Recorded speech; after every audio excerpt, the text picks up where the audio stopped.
अब हम आपको अकाउंट्स मॉड्यूल का डेमो प्रोवाइड करते हैं। सबसे पहले आप लॉगिन करके जब सिस्टम में एंटर करते हैं तो आपके सामने ये स्क्रीन डिस्प्ले होती है। इसमें आप अकाउंट्स वाले मॉड्यूल के ऊपर क्लिक करेंगे तो आपके सामने ये अकाउंट सेक्शन के कुछ सबसेक्शंस आपको यहाँ पे डिस्प्ले होंगे। इसमें आप सिंपल एक जनरल अकाउंटिंग जो करते हैं वो आप यहाँ से इजीली कर सकते हैं। जैसे आपके पास में लेजर क्रिएशन की राइट्स होते हैं, आप यहाँ पे लेजर क्रिएट कर सकते हैं अपने। उसमें सिंपली आप उसका नेम और उसके ग्रुप यहाँ से सेलेक्ट कर सकते हैं कि अगर मुझे किसी बैंक का अकाउंट लेजर क्रिएट करना है तो मैंने यहाँ पे सिंपली यहाँ पे बैंक का नेम सेलेक्ट करूँगा, नेम एंटर करूँगा, देन उसको बैंक अकाउंट के अंडर लेके और उसको सेव कर दूँगा तो मेरे पास में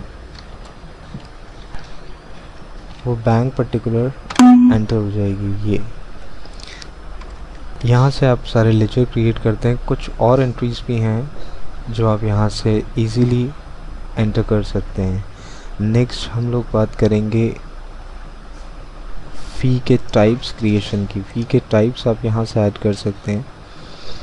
फ़ी का सिंपली आपको नेम लिखना है और देन रिकॉर्ड सेव करना है। उसके बाद में फ़ी स्ट्रक्चर आप सेट करते हैं कि 2009-10 सेशन के लिए कॉशन मनी का अमाउंट कितना होना चाहिए और वो पर्टिकुलर फ़ी का एक्चुअली पीरियड क्या है, let's say annually, quarterly, once और मंथली। यहाँ आप उस फ़ी को सेलेक्ट करके उस फ़ी का अमाउंट डाल के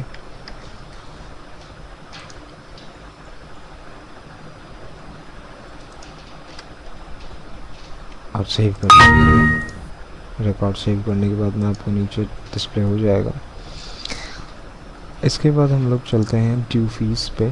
यहाँ पे आप एकेडमिक सेशन सेलेक्ट करते हैं कि आपको किस पर्टिकुलर फ़ी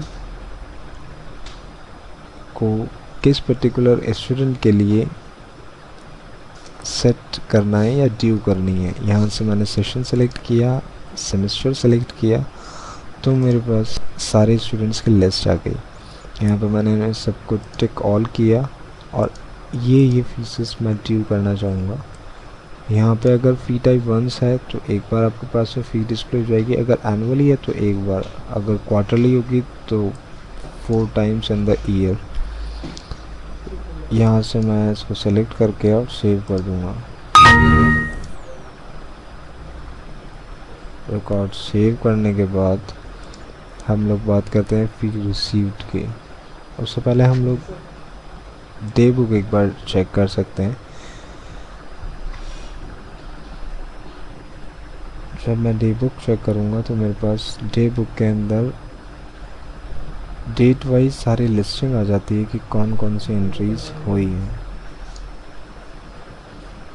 अगर मुझे किसी लेजर की समरी चेक करनी है तो वो मैं यहाँ से चेक कर सकता हूँ कि इसके 2000 और 43,000 ड्यू है।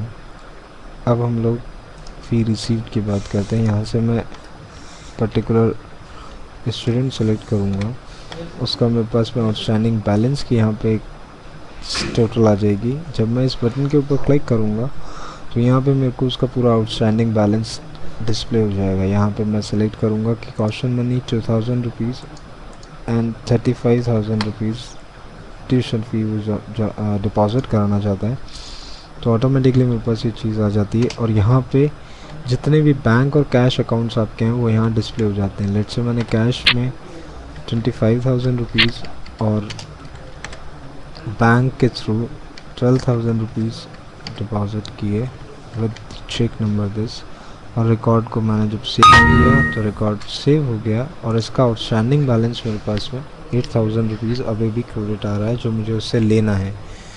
जब मैं आरुष सक्सेना का लेजर चेक करूँगा तो ये मुझे उसकी पूरी ड्यूज़ बता देगा। ट्रायल बैलेंस में आपके पास वो पूरी लिस्टिंग आ जाएगी कब कब क्या क्या हुआ है। बैलेंस शीट के अंदर मेरे पास मेरी पूरी ऑर्गेनाइजेशन की बैलेंस शीट प्रिपेयर तरीके से यहाँ डिस्प्ले हो जाएगी। प्रॉफिट एंड लॉस अकाउंट अगर चेक करना है तो वो यहाँ से होगा। आपको बैंक या कैश की एंट्री करनी है तो यहाँ से simply debit by Axis bank 25,000 and credit by cash, ये रिकॉर्ड में जनरल की एंट्री भी जस्ट कॉन्ट्रा जैसी है, बस इसके अंदर आपके पास में लेजर्स थोड़े ज़्यादा आपको यहाँ पे डिस्प्ले हो जाएंगे। पेमेंट के केस में आपको अगर पेमेंट करना है सिंपली लेजर आपने सेलेक्ट किया एंड देन रिसिप्ट। ऐसे करके ये सारी जो भी मॉड्यूल्स हैं, जो सब सेक्शंस हैं, इसके थ्रू आप अपनी जनरल कॉलेज से रिलेटेड अकाउंटिंग मैनेज कर सकते हैं।